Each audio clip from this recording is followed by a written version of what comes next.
We just make that like a dog. Woof, woof. You like patting me down? Yeah, that's the side. Okay, I'm such an idiot. Hi everyone, and welcome to another video review of RuPaul's Drag Race. It's me, Asifa Lahore, back with her bestie, Sergio. Hi! Hello, Asifa. Are you excited? I am. Such a good episode. Such a good episode. So guys, if you're watching this on YouTube, remember to hit the subscribe button and hit the bell notification for new videos. Wasn't this an amazing episode? It was such a good episode. So far this season, it's been just building and building. There's no dud episodes. Just such energy. Love it. Loved it, loved it. So the girls, the queens came back into the workroom from the previous lip sync elimination. What did you think? What did I think? They were all obviously gagged, and I was gagged as well about the 6-way lip sync. Yes, they were all shook. And I think Scarlett was really, on point when she was like, that really just made everyone think, what is going on? They've got to step up their game. As Silky put it, lit a fire underneath her pussy. Underneath all of them. Yes. Yeah, her pussy got nice and warm. It got really nice and warm. Nice and moist. Like that. So, I felt for Sugar Cane, she's like a zingy queen, a bit of a filler queen so far. Yeah. I really want her to shine and be amazing. Yes. But I felt so sorry for her when she was talking about, that she feared that she could have been the one. Well, it brought tears to her eyes. Yes, and it was like, and I kind of want her to be more than like, middle of the pack. Exactly, yeah. I mean, she's been doing drag probably the least amount of time than all the others. She said like a year. But she is a fierce queen, so just, sugar, honey, step up your pussy. Sugar cane, honey. Whatever, man. Sugar, man. Something to do with sugar. Yeah, there we go. And what I loved about, going into the episode when the queens came back was Silky. She was just there. Well, Silky is good. She's on the level of like the Jigglies, the Gias. She's good reality television. Amen. Amen. But arguably, it's like, as much as I love Jiggly, Silky came to play. Silky came to play, baby. So it's a brand new day. The queens come into the workroom. Evie oddly does a cartwheel. Roly-poly sort of thing. Yes. And nearly hits the camera. And then... Do you think when she did the cartwheel, her big ding-dong went... Yeah, threw her out. Yeah. Threw her off kilter. Yeah. I like that. They all seem to like get on. There's just a real energy. It's not like, in some seasons, it gets to the point where they're a bit dull. Yes. Because they all get on so well. Yes. And it all seems a bit contrived. There's like real energy of this group. Totally. And they gel well together, as you say, great energy. And lots of great characters. Oh, totally agree. Right now, before we go into it, give me your top 3. Top 3 as of now? As of now. Silky, Scarlett, and Brooklyn. Yeah, I think I'd agree. My favourites would be Silky, Scarlett, and Vanjie. Okay. Do you know what? Yes, you see, Vanjie for me is number 4 at the moment. She needs to step it up. Yeah. She needs to really step it up. But anyway, we'll go into that. Okay, so, the mini challenge. What was the mini challenge, Sergio? So Ru comes out and tells them that they have to impersonate Rachel Maddow for the mini challenge. And essentially Rachel Maddow is like this US nighttime personality. She's a lesbian. We need more of them on national television. Amen. And they all have to impersonate a quick drag. They all get into it. And they look so good in their little black suits. They do. Their glasses. They do. Who were your faves? My faves that stuck out in the mini challenge were Scarlett. I liked Mercedes for all the wrong reasons. Yeah. I like Silky because Silky was, it was the Silky show. It was. To do with Rachel yes, Maddow. it was amazing. Silky was amazing. She killed me. Again, maybe for all the wrong reasons. We just go with her. Yes, I like Nina West. She kind of stuck out for me in this. Yeah. She's there. I want to love her. I want to love her for all the good that she's done, in her charity work and raising money. Yes. But I'm just like, She's just not out. Listen, it's not just a drag show, it's also reality television, and I like the zingy wings. Yeah. Zingy wings? Zingy queens. Zingy queens. Fancy a zinger. Fancy a zinger. But anyway, I think Scarlett was the obvious winner of this challenge. Oh, definitely. Don't you think? Yeah. Well, she actually knew how to pronounce most of the words. Yes. Which I think is a plus. And also she took her time. There was I think this challenge is all about eloquence. And oh, look at you, that big word. Yes, score high on that score. Oh, I know all about big words and other big things too. Oh, we love big things. So she did well. Mercedes didn't do as well. I'd say Scarlett won that, Mercedes didn't. Yes, well, Mercedes obviously didn't. Okay, so Scarlett wins the opportunity to cast the main challenge. And the main challenge is... It was a musical based on Trump. It was. Trump the musical. Trump the musical.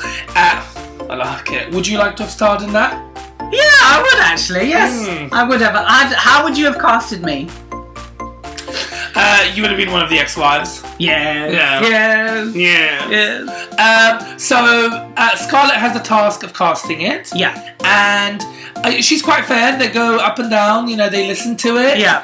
And what did you feel about Mercedes casting herself as Shandy? Listen, she knew she came to, you know, it's a competition. She wanted her best. She wanted to show that she could do it. I get it. You know, the others kind of, you know, when Vanjie was reading it going, you know, what language she's living on, you know, but you know, she's telling me she can do that. But again, she was willing to do it, and it takes guts. Yes, it does, it does. You know, who cares? She could have done it in Swahili, done. Yes, you know? Of course. And again, she's just mouthing it. But it was lip synced, but yeah. Whatever, but... If she wanted to do it, good on her. But amen. What do you feel about the role being given to Ariel?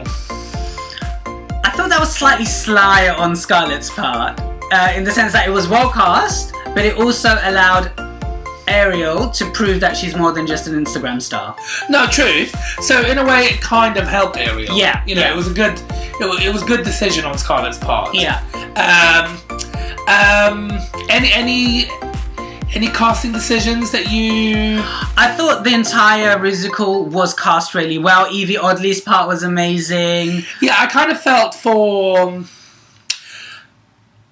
what Silky was saying, because, you know, Silky is a player. Yeah. She came to play. She wants the judges to see what she's doing. Yeah. So she's like, do I really want to do a bit part when I can do like a big, meaty role? Yes, but not only that, but I think she was just afraid of getting typecast as, you know, your typical black drag queen or actress doing Oprah. Yeah. I think there was a bit of that involved. Yeah, a bit of typecasting. So then they go into rehearsing for Trump the musical, and we have a choreographer. What's the name of the choreographer? Yanis Marshall. You know, he was that dancer who made the whole, you know, heel craze. Yes, and can I just say, he's fit. Yeah, he was quite fit. I would lick him out. I like that accent. It was a bit here, a bit there. A bit everywhere. Do you think he's got a hairy one or a smooth one? A smooth one, I'd say. I think he's hairy, but he gets waxed and sugared. No. I don't know why. I'm here like rubbing my hair. Yeah. I think he's smooth, you know. Okay, that's good. We like smoothies. This is what we do on these reviews. Objectify. Yes. So he came out, and that was like a choreography. Yes. Do you know what I loved about it? So, which ones of you are dancers, trained dancers? Raja Hera, I've done this, African, contemporary, ballet, jazz, everything. I'm like, oh, okay. And then Brooklyn in his sexy shorts does ballet moves, pirouettes and stuff. I don't know why I'm doing that. Bollywood. And yet poor Raja, she kind of, you know, set herself up. She did. You know, because he then just picked on her, and then he rightly said, he himself said, that, you know, he expected more from her. As a trained dancer. Honey. Yeah, so kind of felt for her. Yeah, I thought the rehearsal was quite, you know, they picked out all the best bits. It was quite funny at times. I thought Scarlett was really funny. Scarlett was funny. You know, she just moved like a white boy. Yeah. But it's just, there's something about Scarlett that's likeable and just good television. Yeah, I do like her. Who would you say were just bad in the rehearsals? Raja, simply because she kind of put her neck on the line by saying she was a trained dancer, and then... I don't know if she was bad, but I think... she stuck out for me as a bad one. I think she kind of set herself up. Who else was bad? I felt for Ariel, just... Ariel, yes. I mean, again, she had the main role, a lot to do, and... You know, this was her moment to really push herself. And I think, you know, okay, the rehearsal wasn't great, Mm-hmm. But she went for it. That's the best thing. Yeah. The worst you can do is like shut to yourself, but she just really went for it. Yeah. She stayed focused. What did you think about Evie opening up about her condition? Yes, Evie obviously opens up about her health condition, about having a tissue disorder, and which causes her to have a lack of collagen, like around her body, and her joints pop out. Again, I mean, I've got a disability. I'm visually impaired, by the way, for those of you who do not know. I'm visually impaired. So I'm all up for people being empowered around any disability, around any health conditions. And I think by sharing that, not only to Yanis, but to the world, I think she let something off. And what I was very happy about was it didn't stop her. No. Yes, she's got this health condition, and she's not letting it stop her. No, of course. That's empowering. She acknowledges it and still perseveres. Yes. That's amazing. Yes. So then it's the next day, and the girls come in, the queens come into the workroom again and start getting ready for Trump the Musical and the runway. Yeah. And what did you think of the conversation? Well, the bit that really sticks out for me is when Nina West speaking about the homophobic abuse and that she got at university. Yeah. And because she chose to make herself visible, and she was a target of hate. And girls and boys, this was, I'm assuming, in the 90s or noughties. So this is at a time when it wasn't easy being an out LGBT plus person. And she links it to the Matthew Shepard Wyoming, essentially a homophobic murder. Yeah.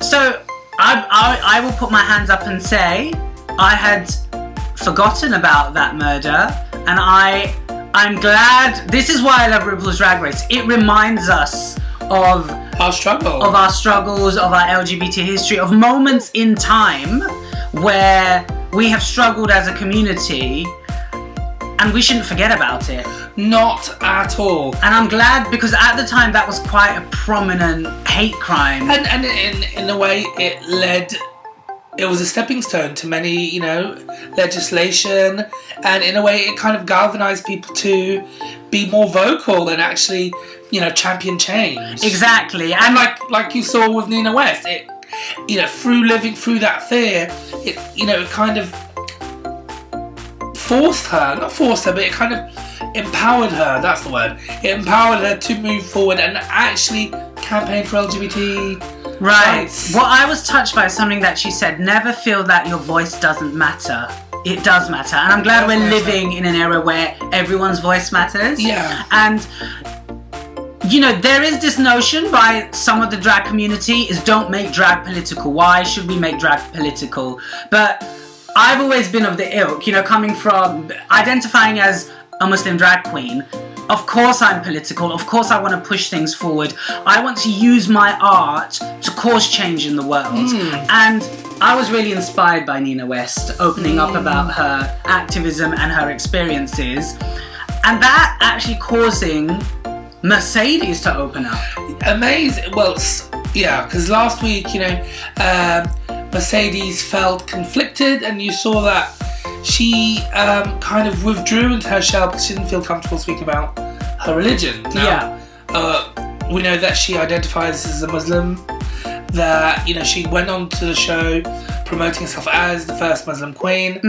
So we were both kind of let down, last week, by her refusal to acknowledge it. Yes. So this week, we saw that she felt empowered. Yes. And she wanted to share. Yes. And what I thought was really, really touching was she was like, I'm a Muslim, but I'm not a terrorist, and you could see the fear that she carries with her. Yes.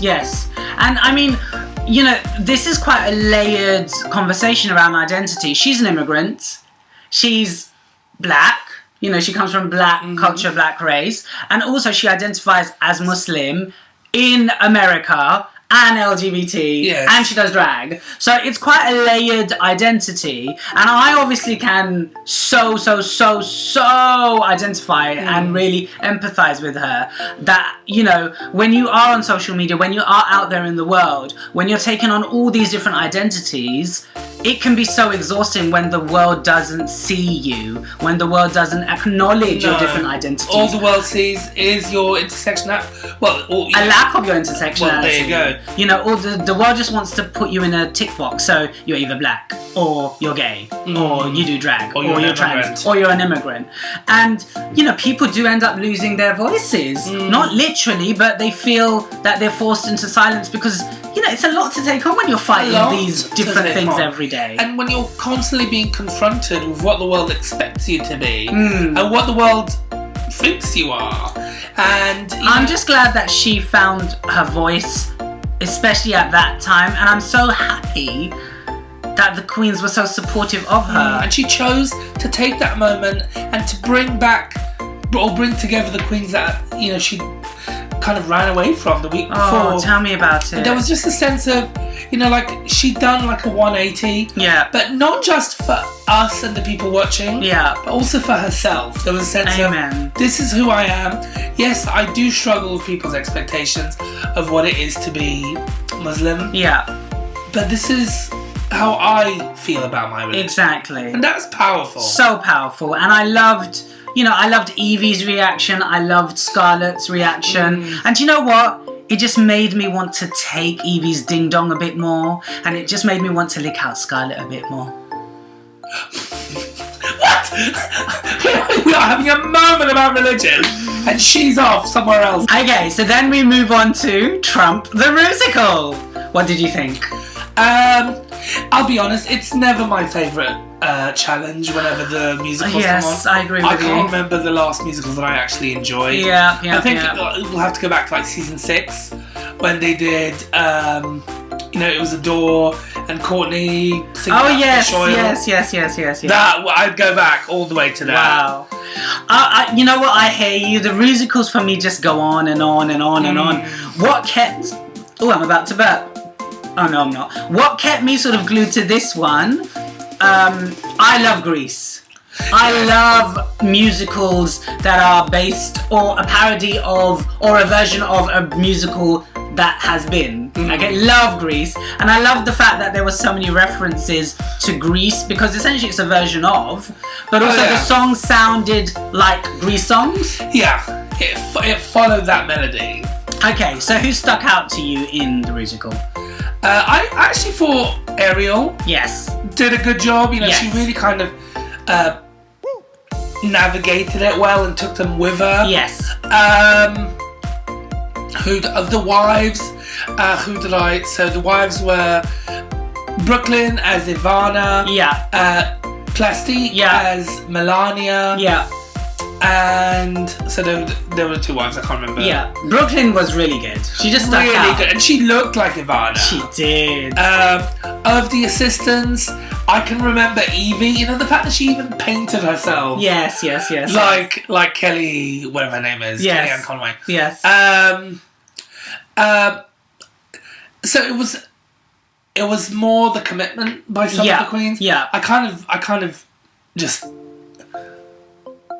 wasn't really into it. Yeah, sure. I mean, for me, who stuck out was Silky. Silky just killed it. She had like her Shea Coulee moment, you know, and Shea was, you know, Black China. Yes. And for all her reservations about being typecast as Oprah and, you know, black girl playing Oprah, I thought she killed it. And Silky is fish. So fish. I that face, I could get lost in it. It's just such a beautiful face the way she paints it. Yes. Who were your negatives? Raja, simply because... But she wasn't bad. She was just forgettable. She was forgettable. I'll tell you who my negatives were. Raja, Mercedes, Plastique. She's just there. She's just there. Like, I just don't get inspired by Plastique. If I'm honest with you. You know, I love her. I love her aesthetic. I love her point of view, you know, drag-wise. But when she's just there. So those were, I'd say, my bottom 3. Yeah. So we then move on to the runway, and this week's theme of the runway is Orange. orange. Your favourite colour? I have to say, do you know what? Firstly, I just want to say, so far, I think for me, this is my favourite runway so far of the season, theme-wise, just because I love bright colours. I love strong, bold colours. Orange, I'll be honest, I don't have much orange in my wardrobe. If I were doing this runway, I think this is the time for me to bring out the classic Asian ethnic look. So I'd wear a gorgeous orange wedding lehenga. And now a lehenga is obviously a traditional South Asian, Punjabi-esque outfit.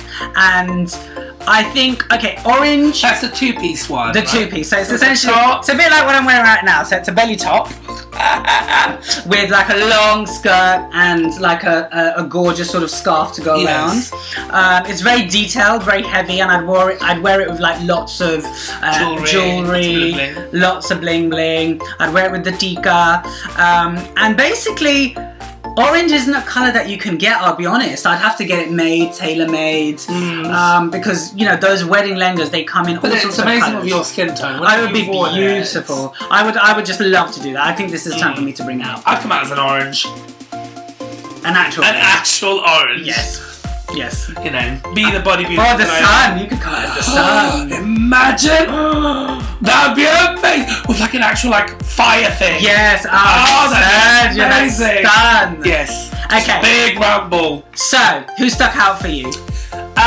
Evie, Obs. I just love Evie on the, not just as a queen, but just on the runway. I look forward to her looks. There's a sense of creativity. I love her creativity. You're like all of the other queens. They're just expected. Whereas, you know, she reminds me of like the Sharons, the Alaskas, the Manilas.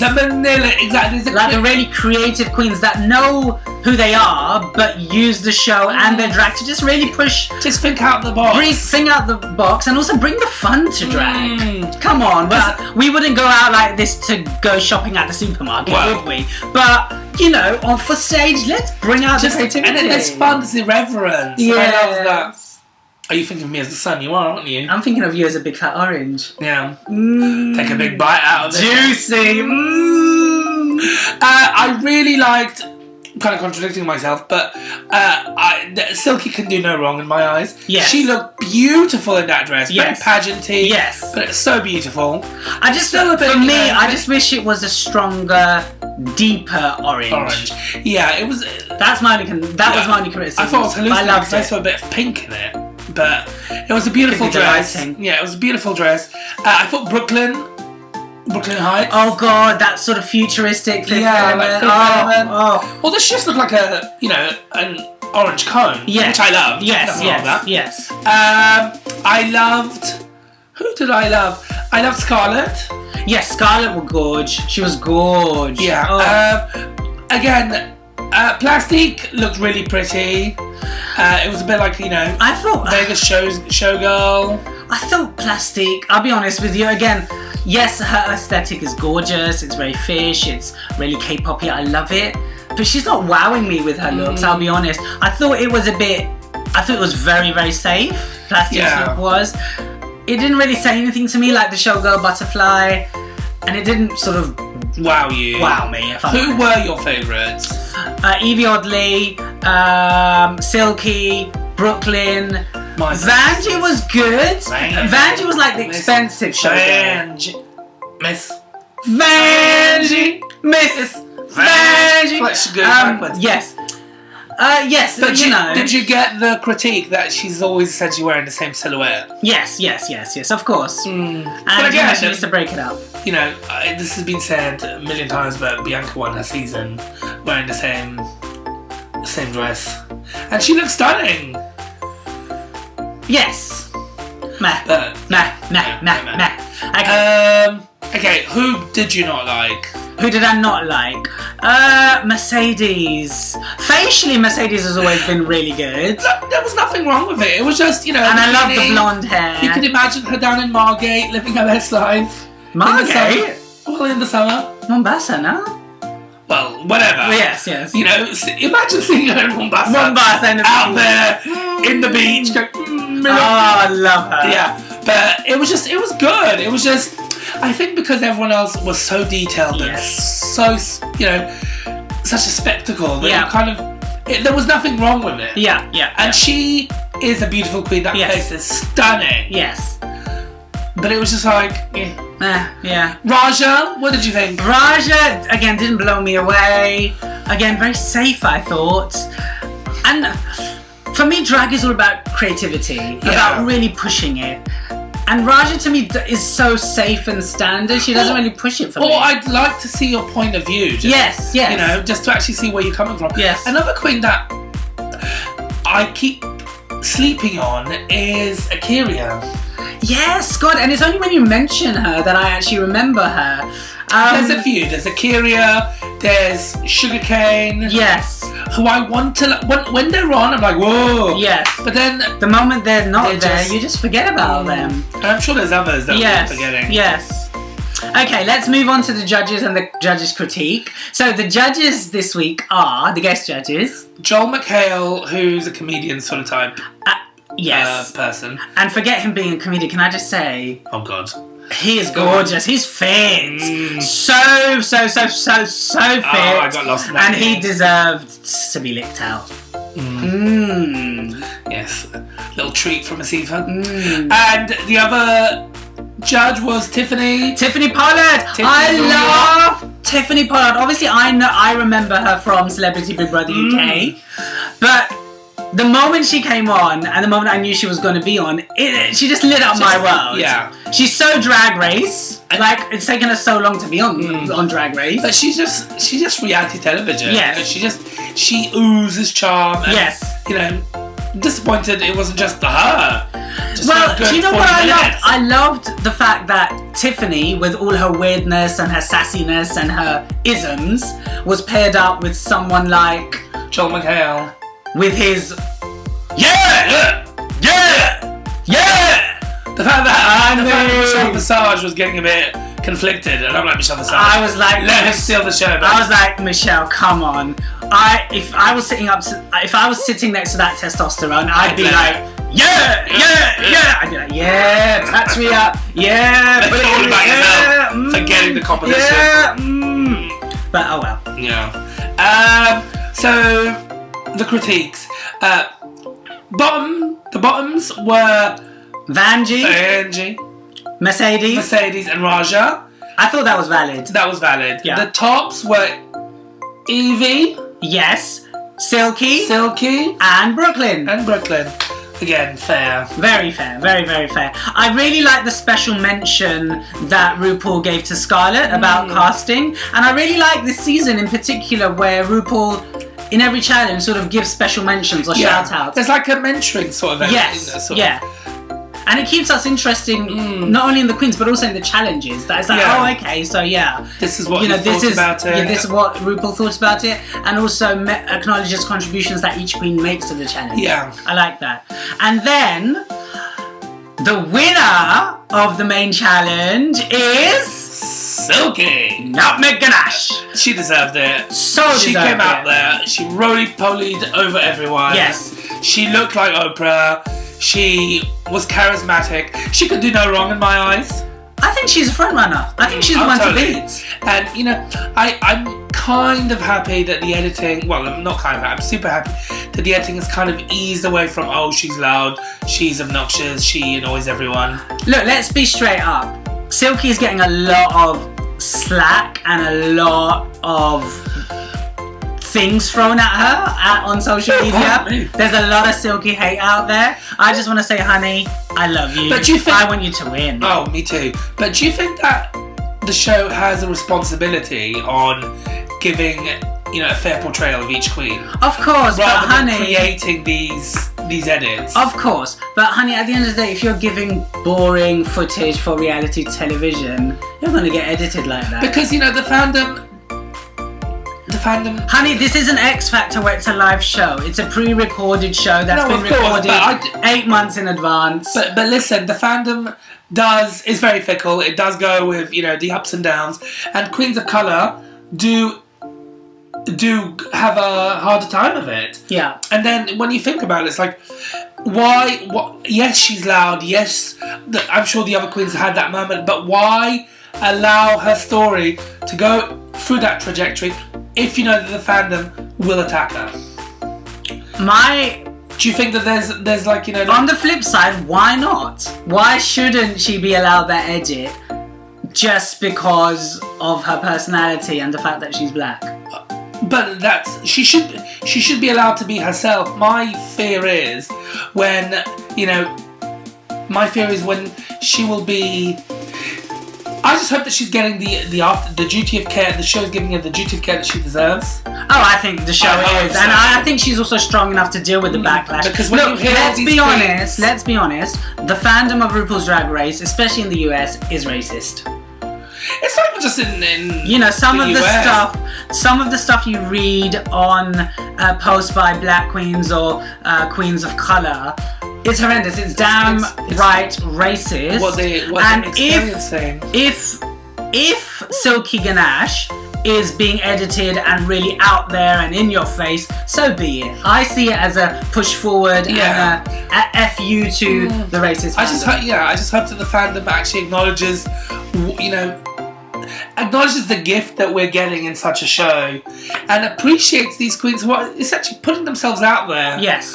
But on a bigger platform and in a bigger manner, if we take something like Drag Race and what's happening to Drag Race within the fandom, we're talking about racism within the fandom. Yeah. Look at the bigger picture. There's been racism in LGBT plus communities for decades. From the beginning. And even now. Exactly. And it's just... So I'm glad, to be honest, this is being talked about, and I'm glad that this is being highlighted, because the last thing you want is for it not to be highlighted. Yeah, no, true.